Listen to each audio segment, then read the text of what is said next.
નમસ્કાર, આપ જોઈ રહ્યા છો સાબરકાંઠા ન્યૂઝ 24 ચેનલ. હું છું સોયબ સૈયદ. આવો આજના મુખ્ય સમાચાર ઉપર નજર નાખીએ.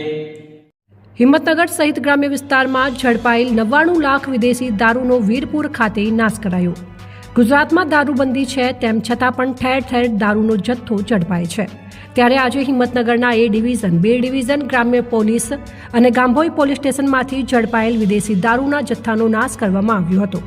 જેમાં 4 પોલીસ સ્ટેશનના કુલ 220 ગુનાઓનો 47,000થી વધુ બોટલ વિદેશી દારૂનો જથ્થો મળીને કુલ 99 લાખથી વધુના વિદેશી શરાબ પર રોલર અને બુલડોઝર ફેરવવામાં આવ્યું હતું. પ્રાંત અધિકારી DYSP, 4 પોલીસ સ્ટેશનના PI, PSI અને પોલીસ કર્મીઓની હાજરીમાં દારૂનો નાશ કરવામાં આવ્યો હતો.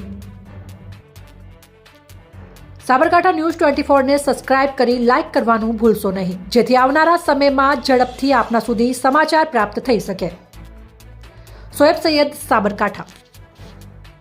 સાબરકાંઠા જિલ્લાના Himmatnagar A division police station, B division police station, Himmatnagar ગ્રામ્ય તથા ગાંભોઈ પોલીસ સ્ટેશનમાં વિદેશી દારૂનો જે જથ્થો ગુનાના કામે પકડાયેલો છે તેનો આજે વીરપુર ખાતે નાશ કરવામાં આવેલ છે. તેમાં કુલ 220 ગુના, 47,000થી વધુ બોટલ તથા 99 લાખથી વધુ કિંમતનો વિદેશી દારૂ નાશ કરવામાં આવેલ છે.